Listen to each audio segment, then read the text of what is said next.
Welcome to the Sports on Prime. I'm Gary Al Smith, and today's biggest story has to do with the Ghana Football Association. We are still dealing with the aftershocks of the number 12 documentary. The latest is that Dr. Kofi Amoah, popularly known as the CEO of the African Cup of Nations 2008 Organizing Committee, is now leading a 5-member government initiative to manage football in Ghana. Here's a report by Moses Yeboah.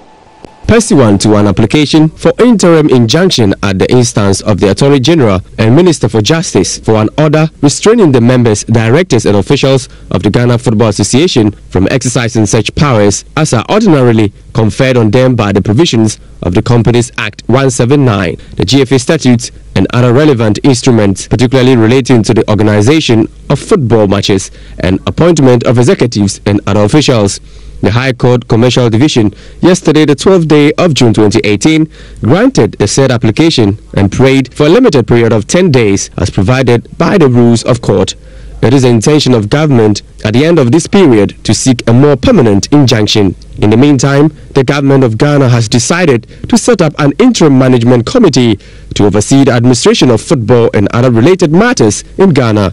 The 5-member committee is made up of Dr. Kofi Amoah, chairperson, Mr. Kujo Fianu, member and secretary, Mr. Abedi Pele, Reverend Osei Kofi, and Mrs. Eva Ochre. Mr. Dan Kwaku Yeboah will serve as the committee's spokesperson. Government will engage with FIFA and CAF as promised in the government statement of 7 June 2018 to discuss current development in Ghanaian football administration and to chart the way forward. Government calls on the Ghanaian people to exercise restraint as it takes steps to sanitize the situation and restore normalcy to football in Ghana.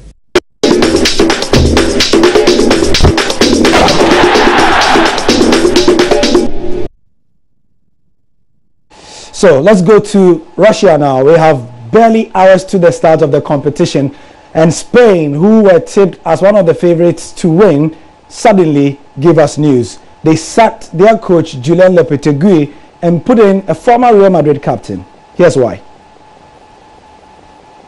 The 2010 world champions are in turmoil.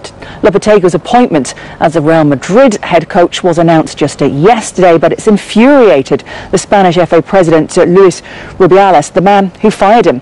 Well, he claims he doesn't feel betrayed, but says he only found out about Lopetegui's departure 5 minutes before Real announced it. Have a listen to this. I appear here in the name of the Spanish Royal Football Federation to announce that we have been forced to dispense with the national coach. At this time, we have to remember every good thing he has done to bring the national team here. The national team has arrived with good results because of his good management. The negotiation with Real Madrid is legitimate and there is no problem with it, but we had no information about it. We knew 5 minutes before a press release, and we have to send a clear message to all the workers of the Spanish Royal Football Federation, and that message is that there is a way to proceed and it has to be done the right way. Well, Lopetegui goes having been in charge of Spain for 20 games and he didn't lose a single one. He looks set for a much longer reign, having extended his contract only last month. But now he's gone.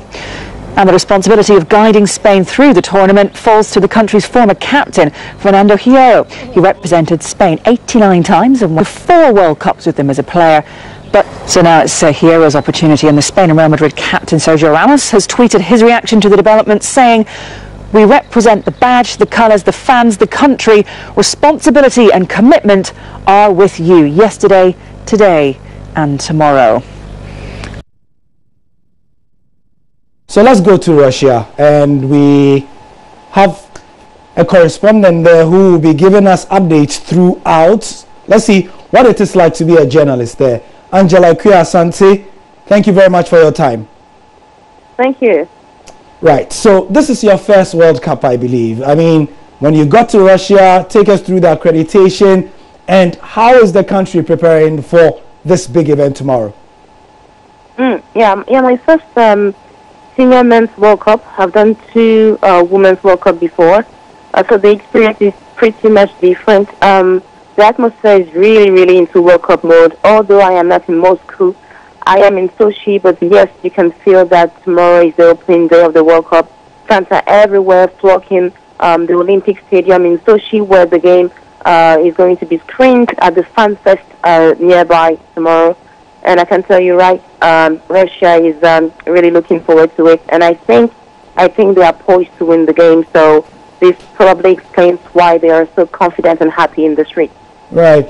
We understand that the authorities are clamping down on hooliganism to the extent that 1,200 English fans have been banned from coming to Russia. What is this? How do you see the reception towards fans, and especially maybe English fans in particular, because of their reputation?